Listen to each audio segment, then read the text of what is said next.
ಶಾಲೆಯಲ್ಲಿ ಬಿಸಿಯೂಟ ಸೇವಿಸಿ ವಿದ್ಯಾರ್ಥಿಗಳು ಅಸ್ವಸ್ಥ. ಮುಧೋಳ್ ತಾಲೂಕಿನ ಮುಗಳಕೋಟದಲ್ಲಿ ದುರಂತ ಘಟನೆ. 12 ಮಕ್ಕಳು ತಾಲೂಕಾ ಆಸ್ಪತ್ರೆಗೆ ದಾಖಲು. ಘಟನೆ ಕುರಿತು ತನಿಖೆಗೆ ಡಿಸಿ ಆದೇಶ.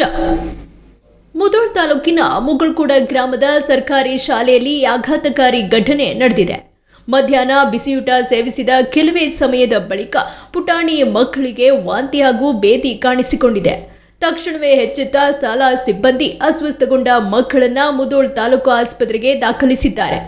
ಇವರಲ್ಲಿ ತೀವ್ರವಾಗಿ ಅಸ್ವಸ್ಥಗೊಂಡ 12 ವಿದ್ಯಾರ್ಥಿಗಳಿಗೆ ತುರ್ತು ಚಿಕಿತ್ಸೆ ನೀಡಲಾಗುತ್ತಿದ್ದು, ಪರಿಸ್ಥಿತಿ ಗಂಭೀರವಾಗಿರುವ 3 ಮಕ್ಕಳನ್ನ ಹೆಚ್ಚಿನ ಚಿಕಿತ್ಸೆಗಾಗಿ ಬಾಗಲಕೋಟೆ ಜಿಲ್ಲಾಸ್ಪತ್ರೆಗೆ ರವಾನಿಸಲಾಗಿದೆ. ಘಟನಾ ಸ್ಥಳಕ್ಕೆ ಕ್ಷೇತ್ರ ಶಿಕ್ಷಣಾಧಿಕಾರಿಗಳು ಸೇರಿದಂತೆ ವಿವಿಧ ಇಲಾಖೆಯ ಉನ್ನತ ಅಧಿಕಾರಿಗಳು ಭೇಟಿ ನೀಡಿ ಪರಿಶೀಲನೆ ನಡೆಸಿದ್ದಾರೆ. ಬಿಸಿಯೂಟ ದುರಂತದ ಬೆನ್ನಲ್ಲೇ ಕಟ್ಟುನಿಟ್ಟಿನ ಕ್ರಮಕ್ಕೆ ಮುಂದಾಗಿರುವ ಬಾಗಲಕೋಟೆ ಜಿಲ್ಲಾಧಿಕಾರಿ ಸಂಗಪ್ಪ ಅವರು ಘಟನೆಯ ಕುರಿತು ಸಮಗ್ರ ತನಿಖೆಗೆ ಆದೇಶಿಸಿದ್ದಾರೆ.